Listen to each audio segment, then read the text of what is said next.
সাকিব খান তৈরি করতে যাদের যেসব শিল্পীদের সহযোগিতা লেগেছে, যেসব পরিচালক প্রযোজকদের সহযোগিতা লেগেছে, তাদের নিয়ে একটা প্রিমিয়ার শো করা উচিত ছিল। হয়তো ভবিষ্যতে করবে কিনা জানি না, তবে করা উচিত ছিল। ভাইয়া, আপনি যখন সুপারস্টার ছিলেন, যখন নিয়মিত কাজ করতেন, তখন তো সাকিব খান আপনার পিছনে কাজ করতো, সেকেন্ড হিরো ছিল না। বিষয়টা একটু বলবেন কি? আমি একটা কথা বলি, কেউ কারো পিছিয়ে থাকে না, এবং মনে করেন যে আমার পিছিয়ে সাকিব কখনোই ছিল না, পাশাপাশি ছিল। ঠিক আছে, তো একসঙ্গে কাজ করতে গেলে ছোট ভাই বড় ভাই বা যা কেউ আগে আসলো কেউ পরে আসলো, এটার সঙ্গে আগে পিছিয়ে কোনো ব্যাপার না। ঠিক আছে, সাকিব তার যোগ্যতা দিয়ে সামনে এগিয়ে এসছে। ভাইয়া, আপনি অনেকদিন সিনেমা করতেছেন না, দর্শকরা আপনার সিনেমা দেখতেছে। আসলে আপনি অনেকদিন করলাম না, আমার লাস্ট ছবি যে বিদ্রোহী রিলিজ হলো, এখন অভিনয় করছি। আমি যদি সবসময় অভিনয় নাই করি তাহলে তো আজকে আপনাদের সামনে আসতে পারতাম। ভাই, বর্তমানে কি কি সিনেমার শুটিং নিয়ে ব্যস্ত আছেন?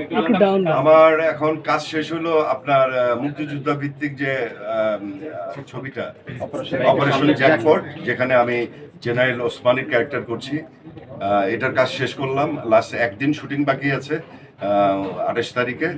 এছাড়া জাজ মাল্টিমিডিয়ার একটা ছবি আছে আপনার এই মাসুদ রানা, এটার কাজ শেষ করলাম। তারপর আপনার অপূর্ব রানার একটা ছবি আছে যন্ত্রণা, আর ইকবালের আছে বিট্রে, আমাদের ইকবাল, এমডি ইকবাল। এই কাজ নিয়ে ব্যস্ত আছি আর কি। আপনাকে বেস করে বড় কোনো ধামাকা এভাবে তুফানের মতো বা এই টাইপের কোনো সিনেমা আসছে কিনা সামনে? এটা আমি বলতে পারি না, এটা আসলে প্রোডিউসার ডিরেক্টর পরে এরকম ধামাকা ছবি নির্ভর করে আসলে প্রোডিউসার ডিরেক্টরের উপর। তবে আমার জানা মতো এখন নাই।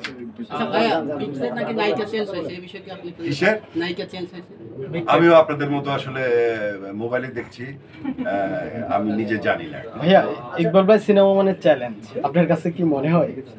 অনেক আর্টিস্ট বলে যে এটা আসলে প্রতিটা ডিরেক্টর, প্রতিটা প্রোডিউসারের কাছেই চ্যালেঞ্জ। যে ছবি বানায় প্রত্যেকের কাছেই চ্যালেঞ্জ, শুধু একজন না, সবাই। তবে ইকবালের একটা ধুন আছে আলাদা, একটা ছবি পরিচালনায় বা প্রচারে। আচ্ছা,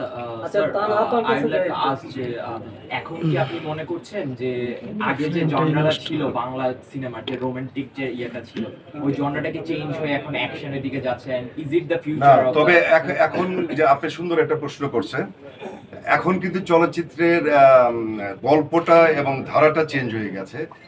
যেমন আমাদের সময় আমরা একই সঙ্গে 8-9 জন হিরো রান করেছি, প্রত্যেকের হাতে প্রচুর ছবি ছিল।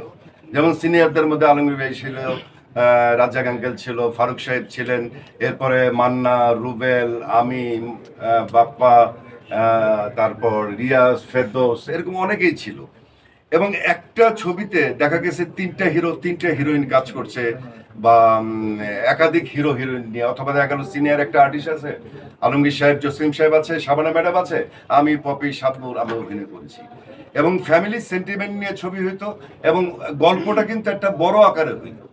কিন্তু এখন কি দেখা যাচ্ছে?